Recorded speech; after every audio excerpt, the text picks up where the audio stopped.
What is sepsis? Sepsis is a serious complication of an infection. Without quick treatment, sepsis can lead to multiple organ failure and death. What causes a sepsis infection? The immune system usually keeps an infection limited to one place.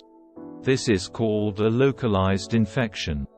To do this, the body produces white blood cells. White blood cells travel to an infection site to destroy the germs causing the infection. This triggers tissue swelling, known as inflammation. This helps to fight the infection and prevent it from spreading. However, an infection can spread to other parts of the body if the immune system is weak or an infection is severe. Widespread inflammation can damage tissue and interfere with blood flow. When blood flow is interrupted, blood pressure can drop dangerously low. This stops oxygen from reaching the organs and tissues. Sources of infection. Sepsis can be triggered by an infection in any part of the body. The most common sites of infection that lead to sepsis are the lungs, urinary tract, tummy, abdomen, pelvis. Tests to diagnose sepsis. Sepsis is often diagnosed by testing your temperature, heart rate, breathing rate, blood. Other tests can help determine the type of infection, where it's located and which parts of the body have been affected. These include urine or stool samples, a wound culture, where a small sample of tissue, skin or fluid is taken from the affected area for testing. Respiratory secretion testing, taking a sample of saliva, phlegm or mucus. Blood pressure tests. Imaging studies, like an X-ray, ultrasound scan or computerized tomography (CT) scan. Recovering from sepsis. Some people make a full recovery from sepsis fairly quickly. The amount of time it takes to fully recover from sepsis varies depending on the severity of the sepsis, the person's overall health, how much time was spent in hospital, whether treatment was needed in an intensive care unit (ICU).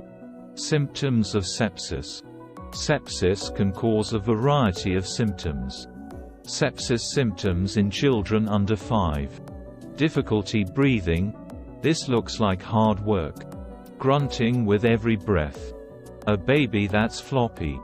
Confusion in an older child. Irritableness. Unresponsive. Stiffness in the neck, especially when trying to look up or down. Sepsis symptoms in older children and adults. Early symptoms of sepsis may include a high temperature, fever, or low body temperature, chills and shivering, a fast heartbeat, fast breathing. Symptoms of severe sepsis or septic shock. In some cases, symptoms of more severe sepsis or septic shock, when your blood pressure drops to a dangerously low level, develop. These can include feeling dizzy or faint, a change in mental state, like confusion or disorientation, diarrhea, nausea and vomiting, slurred speech, severe muscle pain, severe breathlessness, loss of consciousness. Treatment of sepsis. Emergency treatment. You'll need emergency treatment, or treatment in an intensive care unit (ICU), if the sepsis is severe. You develop septic shock, when your blood pressure drops to a dangerously low level. ICUs can support body functions like breathing that are affected by sepsis. This allows the medical staff to focus on treating the infection. Sepsis is treatable if it's identified and treated quickly. In most cases it leads to full recovery with no lasting problems. Treatment for sepsis varies, depending on the area affected, cause of the infection, organs affected, extent of any damage.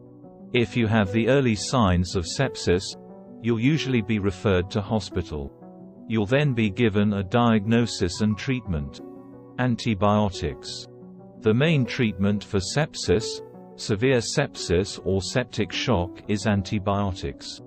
These will be given directly into a vein, intravenously. Viral infections. If the sepsis is caused by a virus, antibiotics won't work. However, it would be too dangerous to delay treatment to find out the specific cause. This means antibiotics are usually given anyway. At the end, it is requested you to please subscribe our channel. Intravenous fluids. If you have sepsis, your body needs more fluid to prevent dehydration and kidney failure.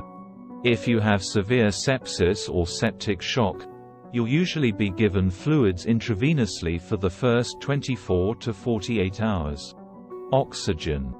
Your body's oxygen demand goes up if you have sepsis. If you're admitted to hospital with sepsis and the level of oxygen in your blood is low, you'll usually be given oxygen. This is given through a mask or tubes in your nostrils. Other treatments. You may require additional treatments like corticosteroids, insulin medication, a blood transfusion, mechanical ventilation, where a machine is used to help you breathe, dialysis, where a machine filters your blood to copy the function of your kidneys.